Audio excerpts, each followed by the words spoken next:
नमस्कार। कार्यक्रम ग्लोबल टकमा यहाँहरूलाई स्वागत छ। दर्शकहरू, हामी ग्लोबल टकमा समसामयिक विषयहरूलाई उठान गर्ने गर्दछौँ। विशेष गरी पछिल्लो समय नेपालको राजनीति यति बेला स्थानीय तह र एमसीसीमा आएर अड्किएको अवस्था छ। दलहरूले के साँच्चैकै स्थानीय तहको निर्वाचन जेठ 4 मा गर्लान्? निर्वाचन आयोगले जेठ 4 को मिति दिएको छ, त्यसमा दलहरू के सहमत होलान्? सरकारले के निर्णय गर्ला?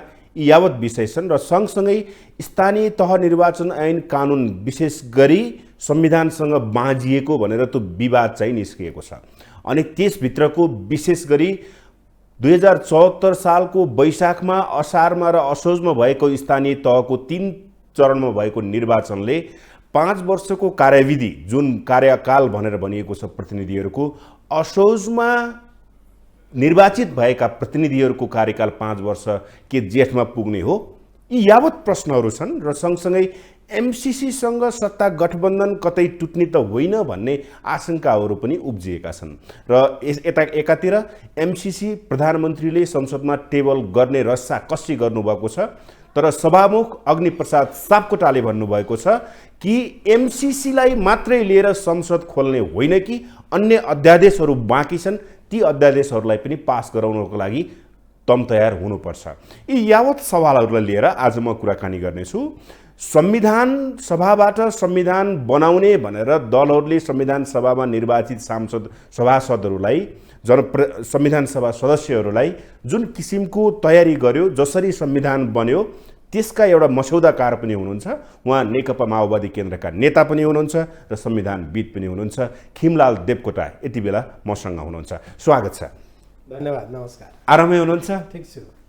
अघि अफेयरमा त हामी कुराकानी गऱ्यौँ अलिअलि भए पनि। यो स्थानीय तहको निर्वाचन जेठमै हुन्छ भन्ने आधारहरू के छन्? सबभन्दा पहिला त निर्वाचन मिति तोक्ने काम सरकारको हो। सरकारले मिति तोकेको अनुसार निर्वाचन आयोगले कार्यक्रम प्रकाशन गर्ने हो। सरकारले तोकेको मितिमा निर्वाचन हुन्छ भन्ने कुरा त सामान्य कुरा भयो। अब अहिले विवाद भएको कुरा तपाईँले पृष्ठभूमिमा पनि भन्नुभयो, यो कहिले हुन्छ, कहिले गर्नुपर्छ, संविधान र ऐन चाहिँ बाजिएको विषयलाई कसरी समाधान हुन्छ भन्ने प्रश्न चाहिँ अहिले टटकारो रूपमा छ। सबभन्दा पहिला हाम्रो संविधानले के भन्यो भने स्थानीय तहका पदाधिकारीहरूको कार्यकाल 5 वर्ष हुन्छ भन्यो। पदावधि सकिएपछि पदमुक्त हुन्छन् पनि भन्यो।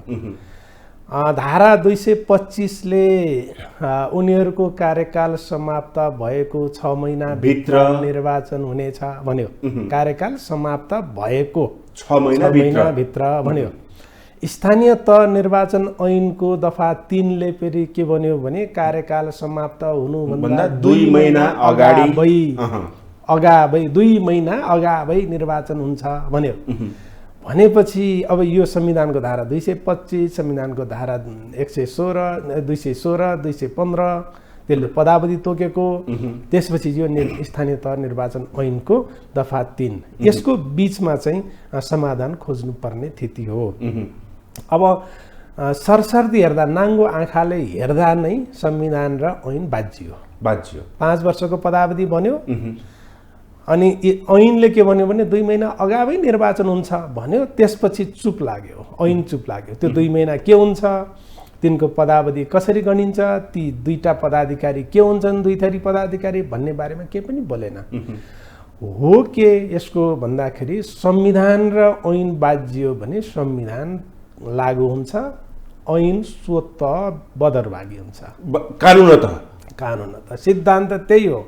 संविधान र ऐन बाजियो भने ऐन लागू हुने, संविधान लागू नहुने भन्ने दुनियाँमा कहीँ पनि हुँदैन। त्यसो भए तपाईँ त संविधानको मसौदाकार पनि हुनुहुन्छ, कानुनसँग त्यसमा पनि मसौदाकार हुनुहुन्छ।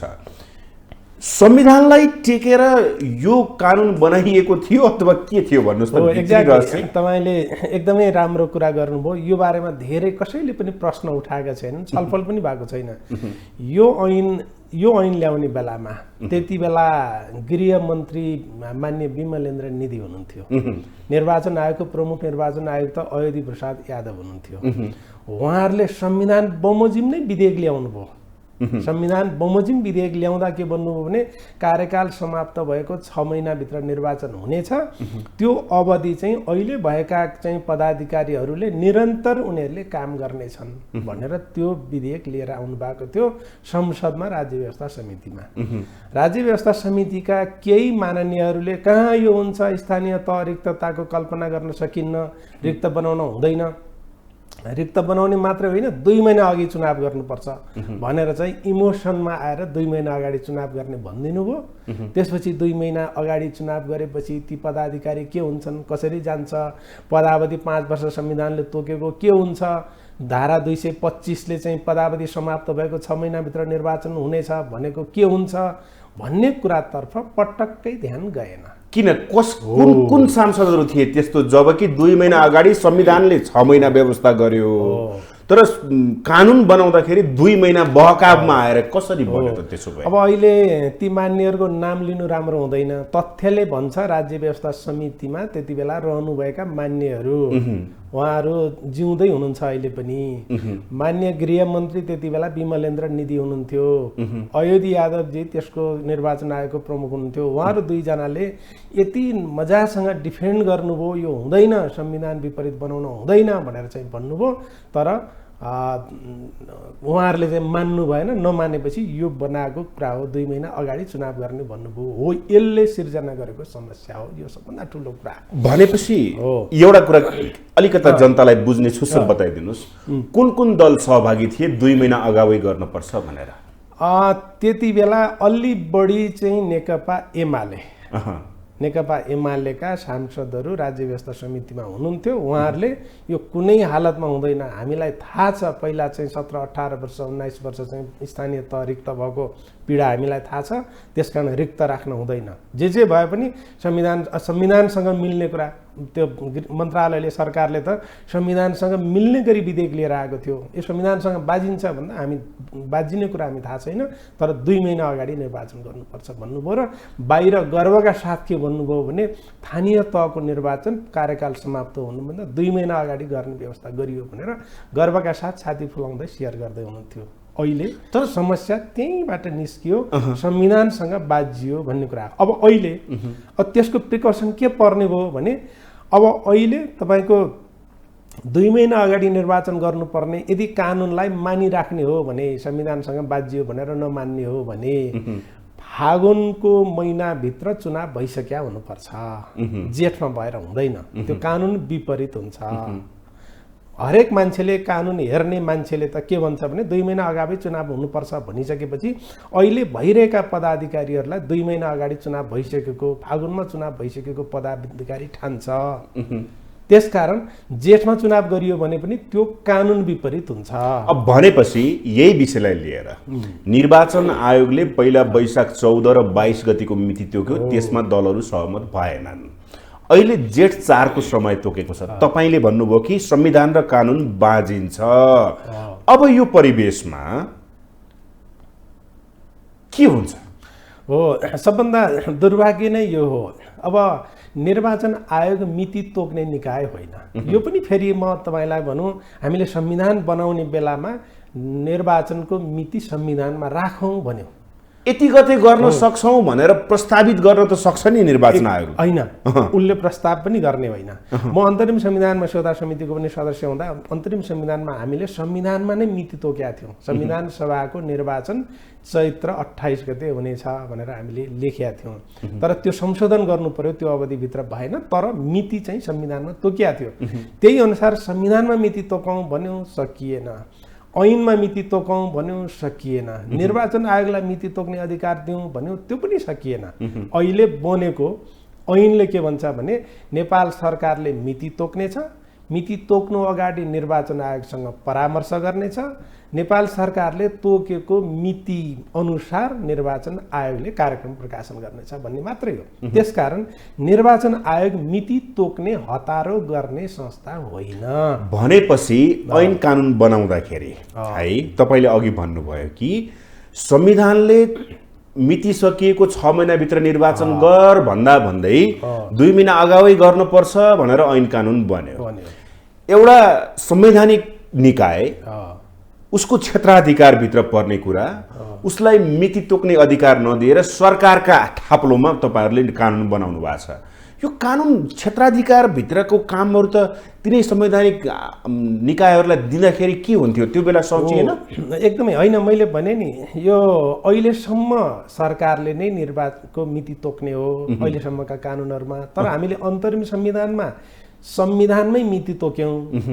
त्यसपछि नयाँ संविधान बनाउने बेलामा पनि संविधानमै मिति तोकौँ, निर्वाचनको मिति तोकौँ भनेर कोसिस गरियो, सकिएन। ऐनमा तोकौँ भनियो, त्यो पनि सकिएन। निर्वाचन आयोगलाई दिउन् त मिति तोक्ने अधिकार भन्यो, त्यो पनि सकिएन। त्यो सबै कुरा नसकेर सहमत केमा भयो भने नेपाल सरकारले मिति तोक्ने भन्नेमा सहमत भएर आएको। यस्तो सन्दर्भमा निर्वाचन आयोगले मिति तोक्ने पनि होइन, उसँग परामर्श गर्ने हो नेपाल सरकारले। परामर्श गरेको कुरा चाहिँ सार्वजनिक गर्ने पनि होइन, वक्तव्यबाजी गर्ने पनि होइन, अनि त्यो मिति तोकेर चाहिँ प्रेसर गर्ने पनि होइन। निर्वाचन आयोगले अलिकति मलाई के लाग्यो भने ठिक छ, निर्वाचन गर्ने कुरा उसको दायित्वको कुरा हो, तर निर्वाचन आयोग एक्लैले निर्वाचन गराउँदैन। एक। दोस्रो, या त कानुन टेक्ने हो, कानुन संशोधन गर्नु पर्दैन, संविधानसँग बाजिएको छैन भन्ने हो भने फागुनमा चुनाव गर्नुपर्छ, त्यो कानुन सम्मत हुन्छ।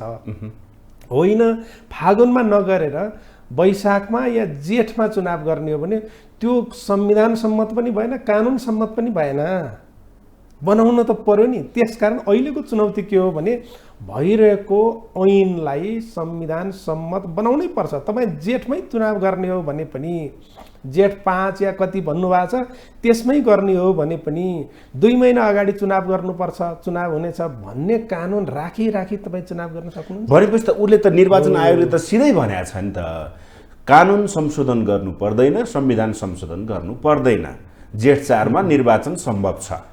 अब निर्वाचन आयोग पनि कुन चाहिँ निर्वाचन आयोग र कति बेलाको निर्वाचन आयोग र कति बेलाको बोली भन्नुपर्ने भयो। यो निर्वाचनको यो चर्चा हुनुभन्दा अगाडि निर्वाचन आयोगले के भन्थ्यो भने यो अहिले भइरहेको ऐन कानुन संशोधन नगरिकन चुनाव गराउनै सकिँदैन भनेर निर्वाचन आयोगले सबै निर्वाचनसँग सम्बन्धित ऐनहरूलाई एकीकृत गर्नका निम्ति ठुलो मेहनत गर्यो। एकीकृत गरि पनि सकेको छ। त्यसको सैद्धान्तिक सहमति लिने कोसिस गर्यो। एकचोटि सैद्धान्तिक सहमति अस्वीकृत भयो, अहिले सैद्धान्तिक सहमति स्वीकृत भएर बसिया छ भनेपछि निर्वाचन आयोगको त्यहाँ ठुलो इनपुट छ। त्यहाँ चाहिँ निर्वाचन आयोगले मिति तोक्ने अधिकार छ।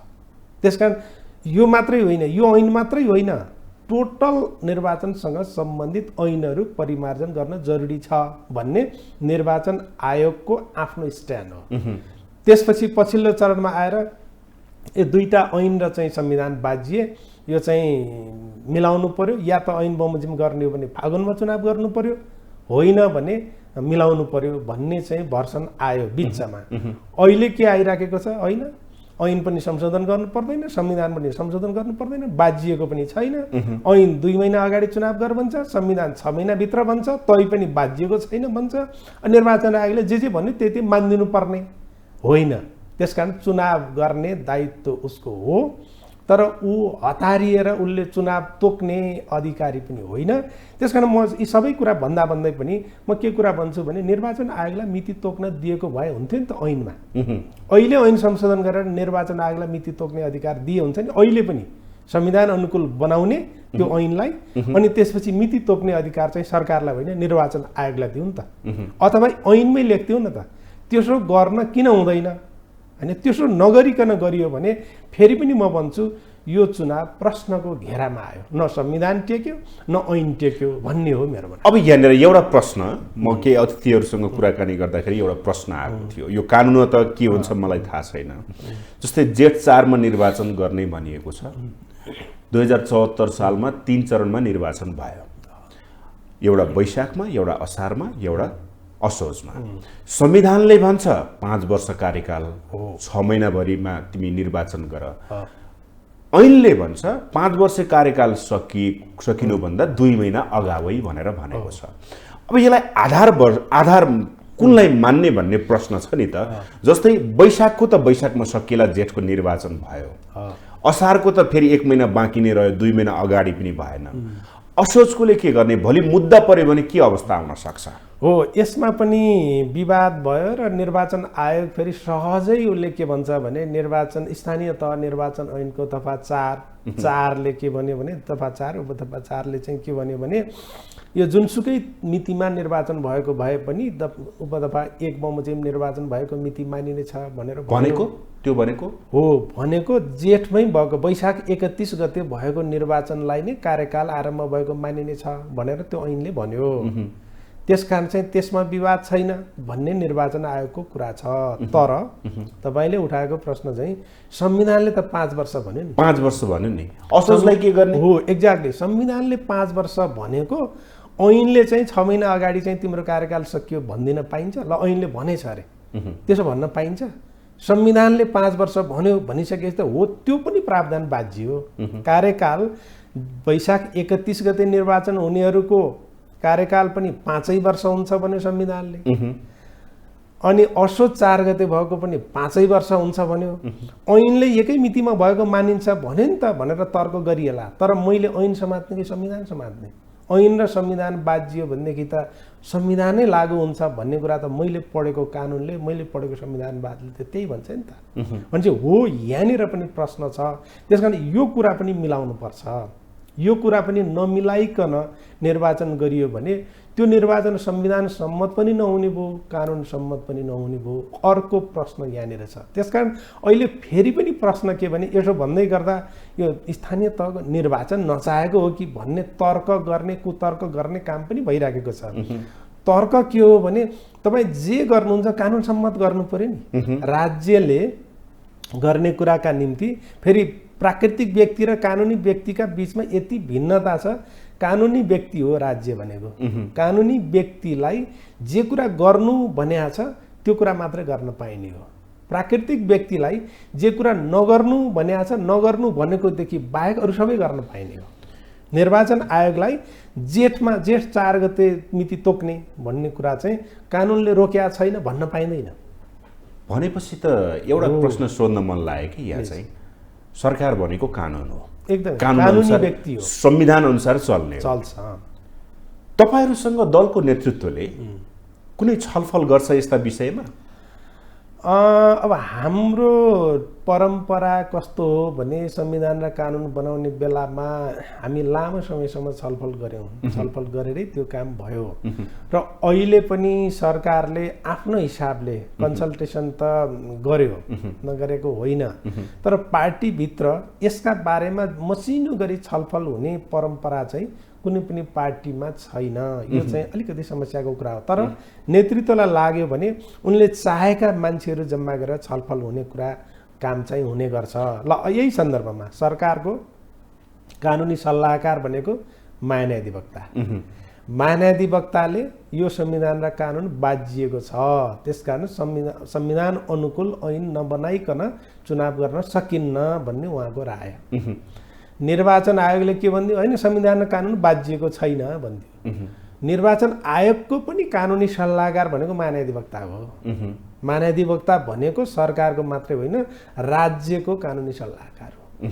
भनेपछि यहाँनिर प्रश्न के आइदियो भने जसलाई जे अख्तियारी सुम्पिएको छ त्यो गर्ने होइन, सुम्पिएको भन्दा अरू गर्ने। भनेपछि आफ्नो क्षेत्राधिकार भन्दा बाहिर गएको अवस्था निर्वाचन आयोग अहिले त्यो निर्वाचन आयोगले कानुनी सल्लाह लिने कुरा राज्यको कानुनी सल्लाहकार महान्यायाधिवक्तासँग लिने हो। यो कानुन र संविधान बाजियो कि बाजिएन यसमा प्रश्न उठ्यो भनेर सोध्ने उसलाई हो। उसले महान्यायाधिवक्ताले त भनिसक्नुभयो संविधान र ऐन बाजिएको छ।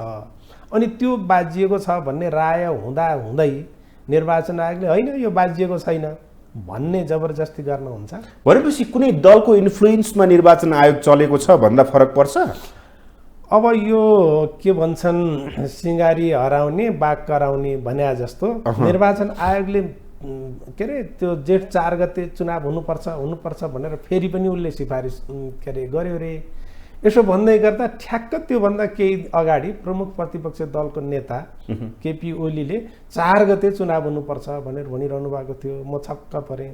होइन, यो निर्वाचन आयोग आफैले भन्या हो कि अर्को दलले भनेको कुरा भन्या हो भन्ने कुरा पनि लाग्यो मलाई।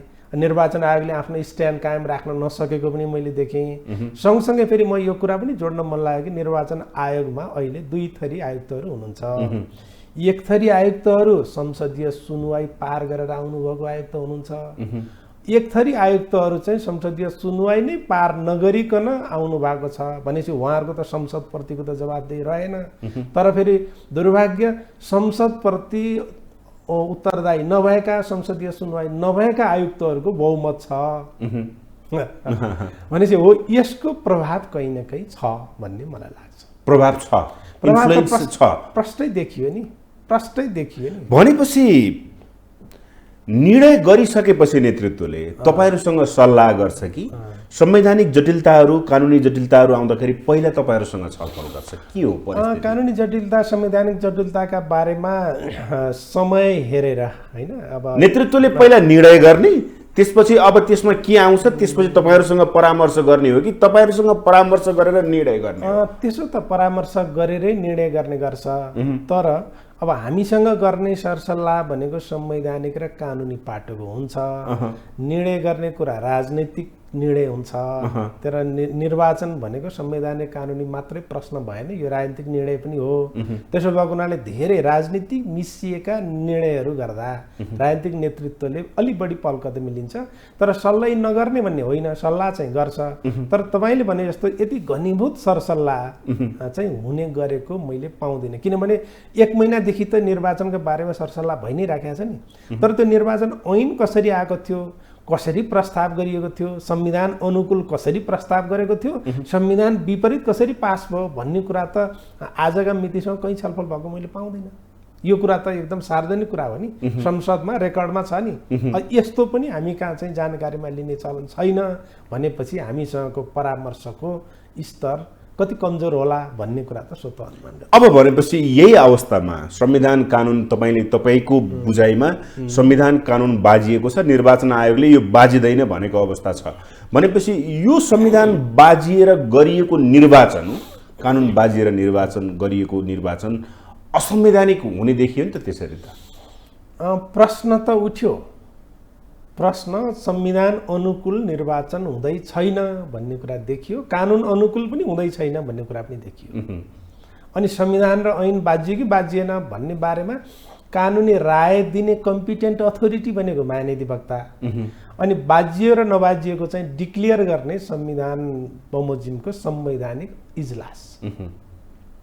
त्यसकारण कानुनी रायको कुरामा मैले राय दिएर पनि हुँदैन, मेरो राय पनि राज्यका निम्ति आधिकारिक राय हुँदैन, महाधिवक्ताको राय नै आधिकारिक राय हुन्छ।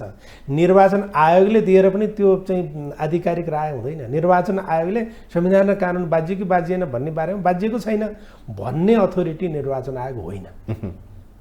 भनेपछि तपाईको नजरमा सल्युसन के हुन सक्छ त? त्यसो भए स्थानीय तहको लागि जुन निर्वाचन र कानुन संविधान र कानुन बाजिएको छ त्यसको सल्युसन के हो, समाधान के हो? मलाई के लाग्छ भने संविधान मूल कानुन हो। संविधानसँग बाजिएका ऐन कानुनहरू स्वतः अमान्य हुन्छन् कि त संविधान संशोधन गर्नु पर्यो। अहिले संविधान संशोधन गर्ने प्रसङ्ग पनि होइन। त्यसकारण संविधान अनुकूल निर्वाचन गर्नुपर्छ। स्थानीय तहको निर्वाचनको मात्रै कुरा छैन, तिनै तहको निर्वाचनको कुरा छ। तिनै तहको निर्वाचन गर्ने प्रयोजनका निम्ति संविधान अनुकूल बाजिएका ऐन कानुनहरू छन् भने तिनलाई समाधान गर्ने, संविधान अनुकूल बनाउने पहिलो ड्युटी राज्यको हो। मूल कानुन त संविधान हो। संविधानसँग बाजिएका ऐन, स्थानीय तह निर्वाचन ऐन भनौँ न, अहिलेलाई चाहिँ 2 महिना कार्यकाल समाप्त हुनुभन्दा 2 महिना अगावै चुनाव गर्नुपर्छ भनिदिने जस्ता प्रावधानहरू संविधान विपरीत छन्, तिनलाई समाधान गर्नुपर्छ। जेठ 4 गते चुनाव गरेर भए पनि त्यसलाई संशोधन गर्नै पर्छ। तपाईँ जेठ 4 गते चुनाव गर्ने, कानुनले भन्ने चाहिँ 2 महिना अगाडि चुनाव गर्नुपर्छ भन्ने, अनि मैले चाहिँ त्यो 2 महिना अगाडि चुनाव भएको होला भनेर फागुनमा चुनाव भएको मैले मान्न पाउने कि नपाउने? अनि तपाईँ चुनाव जेठमा गर्दै हुनुहुन्छ, फागुनमा चुनाव गर्नुपर्छ ऐनले भन्छ, अनि त्यो ऐन पनि बाजिएको छैन भन्छ। बाजिएको छैन भन्दै तपाईँ जेठमा चुनाव गराउनुहुन्छ, संविधानको धारा 225 पनि जहाँको त्यहीँ छ भने यस्तो गाई जात्रा कहीँ गर्नुहुन्छ? त्यसमा राज्यका हरेक निकायहरूको एकाउन्टेबिलिटी भनेको संविधानप्रति हो। संवैधानिक अङ्गहरूको एकाउन्टेबिलिटी संविधानप्रति हो। तर ऐनले त भनेको रहेछ नि त सर, कानुनतः पहिलोलाई आधार मानेर गरिने भनेर भनिएको छ। कानुनले भनेको छ। तर संविधानले 6 वर्ष भन्यो, के अरे 5 वर्ष भन्यो। अब 5 वर्ष कार्यकाल त असोजमा निर्वाचनबाट निर्वाचित भएका प्रतिनिधिहरूको त नहुने भयो। एक्ज्याक्ट। अब उनीहरूले यदि मुद्दा हाले भने त हेर्ने निकाय भनेको त सर्वोच्च हो होइन? उसले के गर्छ अब त्यसमा त त्यहाँ पनि त बाँझियो नि त कुरा त। एकदमै बाजियो। संविधानले तोकेको कार्यकाल ऐनले घटाउन या बढाउन पाइँदैन। यो कुरा त प्रष्ट हो। घटाउन वा बढाउन पाइँदैन। कार्यकाल समाप्त भएको 6 महिनाभित्र चुनाव गर्ने भनेको त्यो 6 महिनाको चुनाव नहुने बेलासम्मको अवधिका निम्ति कार्यवाहकको रूपमा, अविछिन्न उत्तराधिकारवालाको रूपमा, जस्तो सरकार रहन्छ नि, सङ्घीय सरकार, चुनाव हुन्छ, घोषणा हुन्छ, अर्को सरकार नआउँदासम्म यसले कार्यभार सम्हाल्छ नि। आखिर प्रदेश सरकार पनि सरकार हो, स्थानीय सरकार पनि सरकार हो। तिनै तहले राज्य शक्तिको प्रयोग गर्छन् भनेपछि अर्को कार्यपालिका नआउँदासम्म भइरहेको कार्यपालिकालाई काम चलाउको रूपमा लैजानका निम्ति व्यवस्थापन गर्नु पर्थ्यो। भनेपछि त यसको परिकल्पनै नगरेको चिजहरू चाहिँ अहिले विवादित भए होइन? निर्वाचन समयमा होला भन्ने सबैको इच्छा थियो, सबै थियो। यो तपाईँहरूले चाहिँ भविष्यलाई हेर्नु भएन, वर्तमानलाई रमाउनु भयो अनि सेम्पेथीमा रमाउनु भयो। यसरी संविधान लेख्दा, कानुन लेख्दाखेरि बिग्रियो, यसरी बुझौँ? अब तपाईँको कुरामा धेरै विमति त म राख्दिनँ, तर अर्को कुरा पनि म भन्छु, यो संविधान सबै संविधानका व्यवस्थाहरू मिलाएर र संविधानका व्यवस्थामा सहमति भएर बनेको दस्तावेज होइन।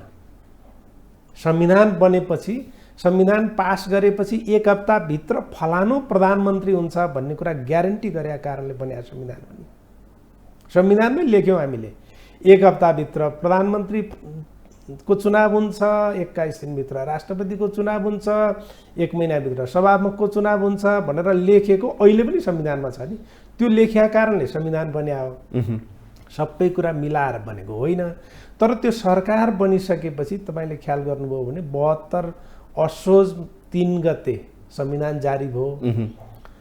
यो 1 वर्षसम्म त्यो सरकारले निर्वाचन गर्नका निम्ति कुनै पनि कानुन बनाएन। यो कुरा नि ख्याल गर्नु। त्यो सरकार फेरिएपछि बल्ल यो स्थानीय तह निर्वाचन ऐन, प्रदेश तहको निर्वाचन ऐन, प्रतिनिधि सभाको निर्वाचन ऐन, ती सबै पछि बने। अझ राष्ट्रिय सभा सदस्य निर्वाचन ऐन त अध्यादेशबाट आयो, संसदका सांसदहरू निर्वाचन भइसकेपछि आएको। 4वटा कानुन बनाउनु पर्ने, त्यो 1 वर्षको अवधिमा ठ्याक्कै केही पनि भएन। तात्कालीन समयमा त्यो 1 वर्षको अवधिमा सरकार कुन थियो भन्नुहोस् त? नेकपा एमालेका अध्यक्ष केपी ओलीजी प्रधानमन्त्री हुनुभयो। संविधानमा लेखियो अबको यो संविधान जारी भएको 1 हप्ताभित्र प्रधानमन्त्रीको चुनाव हुनेछ भनियो। उहाँलाई प्रधानमन्त्री बनाउने ग्यारेन्टी भएपछि संविधानमा मिलेका भए पनि हुन्, नभए पनि हुन्, संविधानसँग विमति भए पनि हुन्, असहमति नभए पनि हुन् भनेर संविधान जारी भयो। त्यसकारण हामीले के हेर्नु पर्यो भने संविधान बनाएको यो कार्यान्वयनको नयाँ अनुभवको पहिलो चरणमा छौँ। यस्ता थुप्रै समस्याहरू आउँछन्। एकदम राम्रै संविधान बनाएको बेला पनि प्रयोगमा आउँदाखेरि समस्या आउँछन्। तर हामी कहाँ त कसरी आएको भने संविधानका सबै व्यवस्थाहरू मिलाएर होइन, शक्ति बाँडफाँड मिलाएर संविधान आएको हो। यहीँनिर एउटा प्रश्न गर्न मन लाग्यो सर।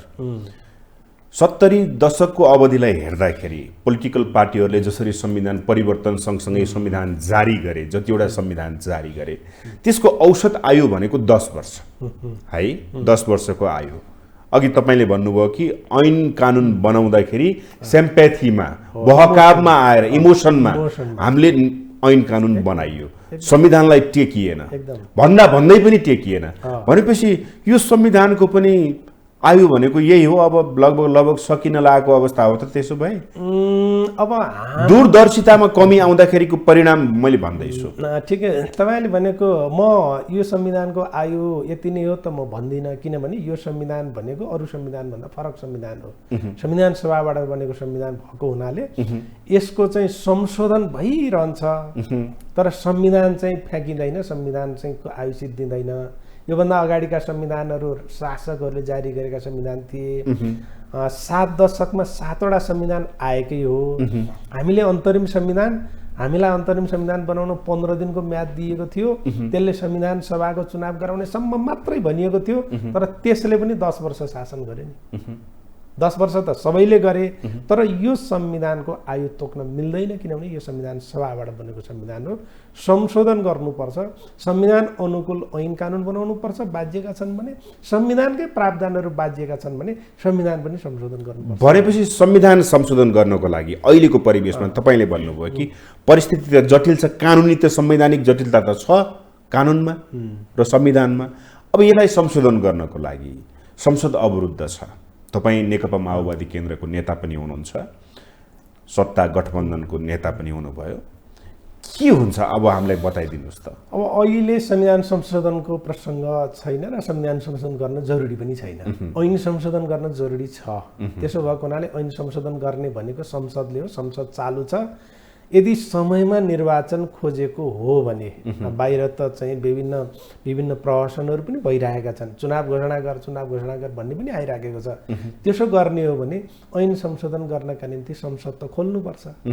संसद नचलाउने हो भने त्यो संसदको चुनाव गर भन्नुको के अर्थ हुन्छ?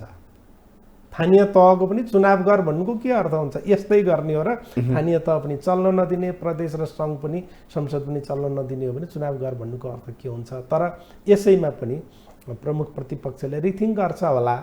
संविधान अनुकूल ऐन बनाउनु पर्ने हो, त्यो के का निम्ति भन्दा चुनाव गर्नका निम्ति भनेपछि त त्यो हलो अड्काउने, गोरु पड्काउने काम चाहिँ मेरो विचारमा गर्दैन होला, गर्न हुँदैन भन्ने मेरो मत। भनेपछि 26 गतेको लागि तोकिएको संसद चल्छ भन्नेमा तपाईँ विश्वस्त हुनुहुन्छ? अब आधिकारिक रूपमा प्रमुख प्रतिपक्ष दलका नेताहरूले भनेको संसद अवरोध कायमै रहन्छ भन्नुभएको छ। हो, यही हो हलो अड्काउने, गोरु पड्काउने भनेको यही हो। संसद चल्न दिँदैनौँ, तर चुनाव गर्नुपर्छ। चुनाव गर्नका निम्ति संविधानसँग बाजिएको ऐन संशोधन गर्नका निम्ति हामी दिँदैनौँ। भनेपछि सरकारलाई त अप्ठ्यारो पर्ने भयो नि। प्रतिपक्षले संसद चल्न नदिने, अध्यादेश ऐन कानुन परिमार्जन हुन नपाउने, त्यो परिवेशमा त सरकार अध्यादेश बाहेक अर्को बाटो त सक्दैन हो। अब यो परिस्थिति धकेलेर अध्यादेशमा लैजाने काम चाहिँ प्रमुख प्रतिपक्षले गर्छ भने उसकै अधिकार कटौती हुन्छ। त्यसो गर्न हुँदैन। प्रतिपक्षले त के भन्नुपर्छ भने संसद भनेको प्रतिपक्षको हो। अवरोध गरेर उहाँले त सरकारलाई हाइसन्चो बनाइदिनु भएको छ।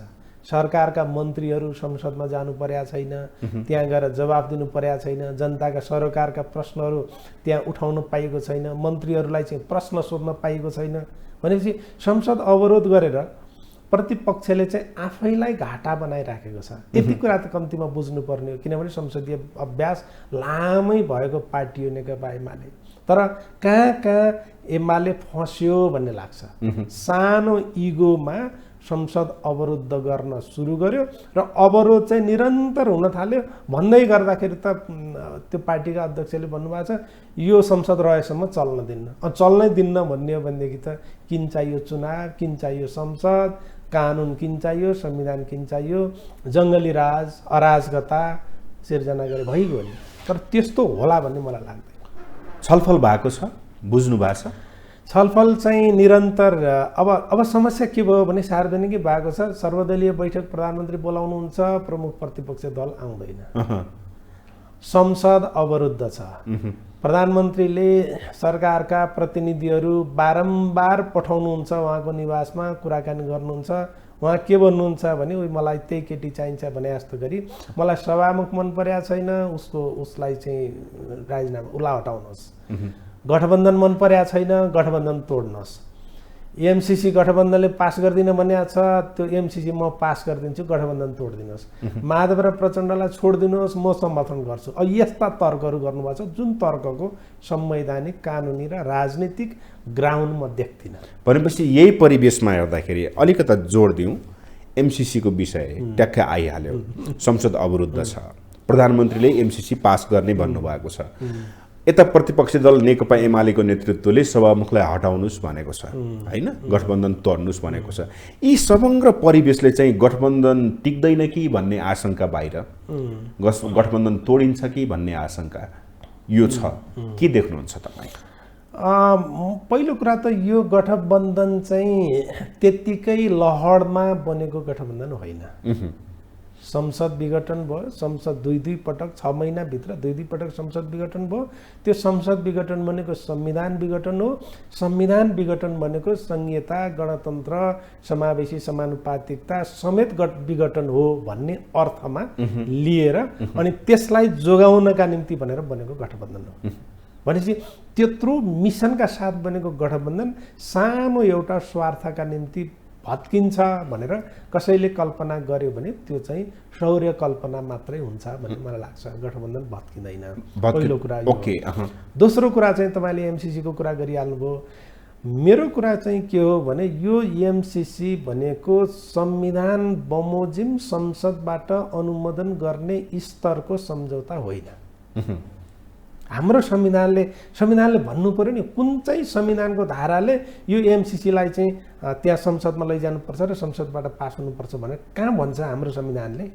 हाम्रो संविधानले त भन्दैन। यो त आर्थिक परियोजना हो। आर्थिक परियोजना 55-60 अरबको आर्थिक परियोजना हो। यस्तै आर्थिक परियोजना त युएसएडले थुप्रै खर्च गर्छ, अर्को डिएफआइडी बन्ने छ त्यसले थुप्रै खर्च गर्छ। हामीले त थुप्रो पैसा त हामीले विदेशी सहयोग अनुदान लिएकै छौँ त। भनेपछि ती चाहिँ संसदबाट अनुमोदन गर्नु नपर्ने, यो मात्रै अनुमोदन गर्नुपर्ने भन्ने कुरा कसको बुद्धिले भन्या हो भन्ने मलाई लाग्छ। त्यसकारण यो संसदबाट अनुमोदन गर्ने विषय थिएन, होइन, छैन। यसको बारेमा चाहिँ विभाजित हुनु दुर्भाग्य हो भन्छु पहिलो कुरा। दोस्रो कुरा एमसीसीको पक्ष र विपक्षमा यस्तो काल्पनिक कुराहरू गरेर मुलुकलाई पुरै विभाजित गरियो, त्यसो गर्न लायकको कुरा पनि थिएन।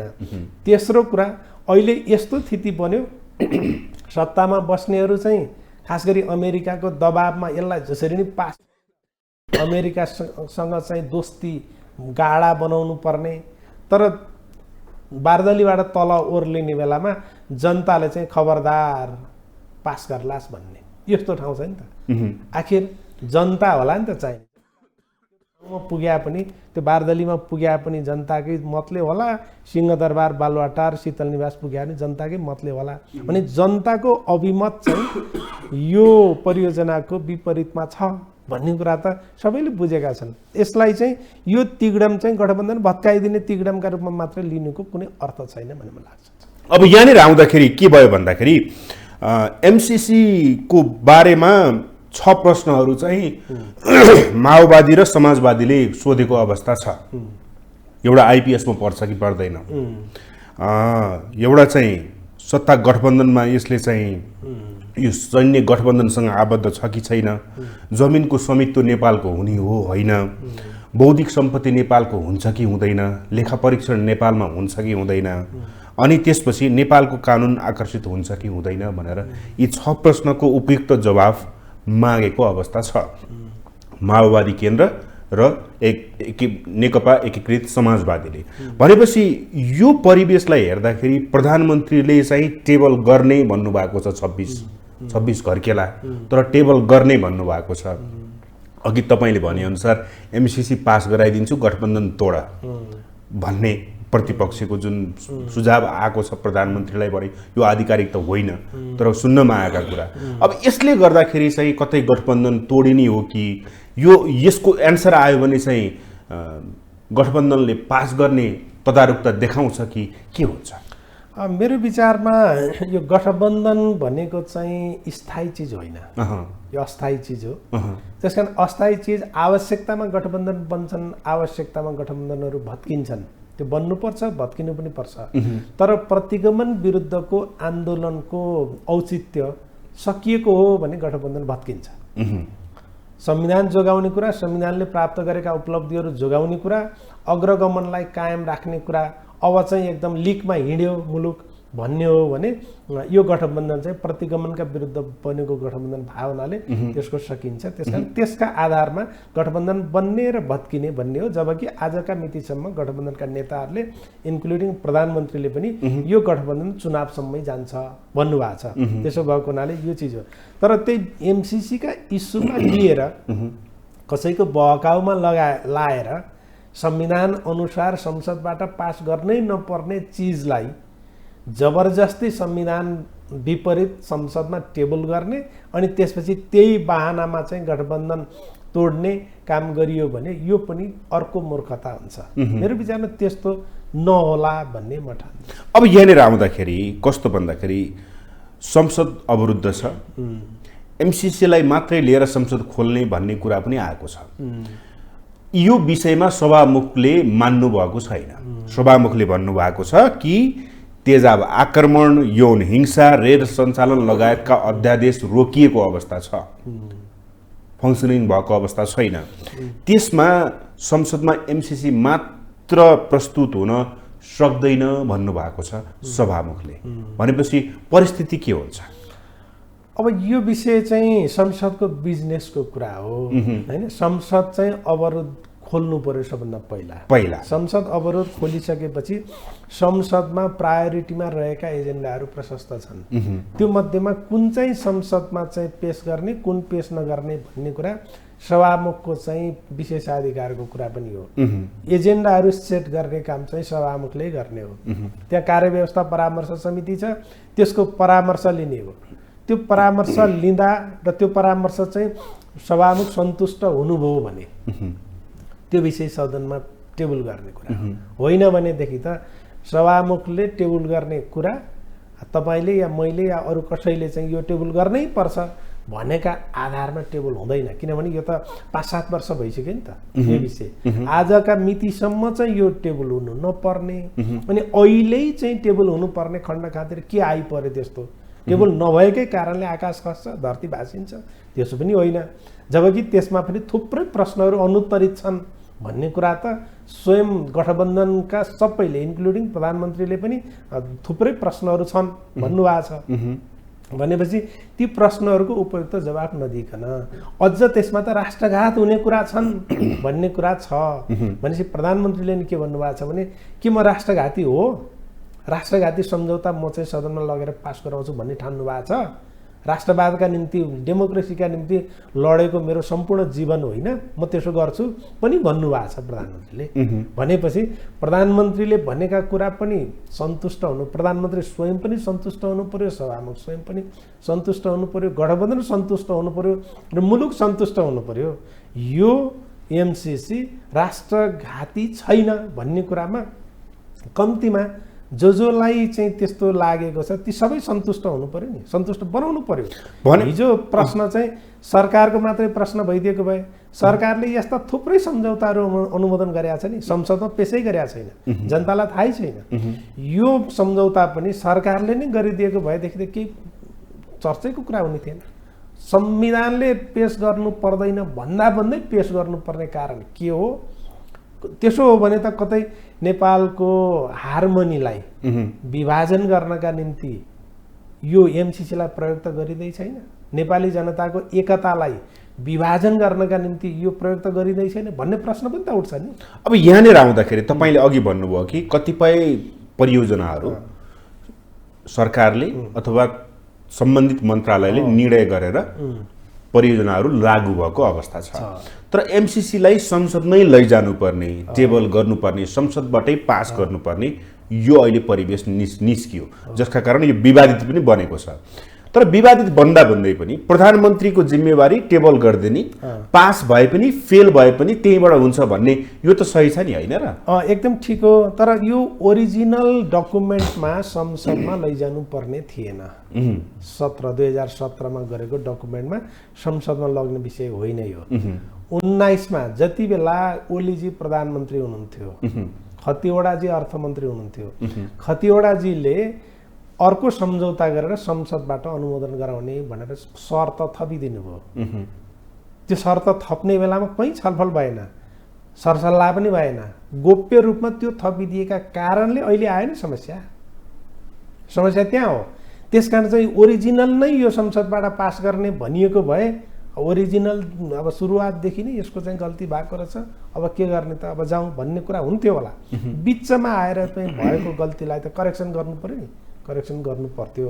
तर प्रधानमन्त्रीको दायित्व एउटा के हुने भयो भने सरकारको चाहिँ बिजनेस हो, पास गर्ने फेल गर्ने संसदले गरोस् म चाहिँ टेबल गर्छु भन्ने कुरा चाहिँ प्रधानमन्त्रीले भनेको कुरा त्यति धेरै नाजायज मलाई लाग्दैन। तर प्रधानमन्त्रीले पनि के बुझ्न जरुरी छ भने त्यो संसदमा टेबल गर्ने बित्तिकै चाहिँ सबै समस्याको समाधान हुन्छ या त्यसले झन् बढी बल्झाउँछ भन्ने कुराको त्यसको इम्प्याक्ट के पर्छ भन्ने बारेमा त प्रधानमन्त्रीजीले गहिरो अध्ययन गर्नु भएकै होला नि।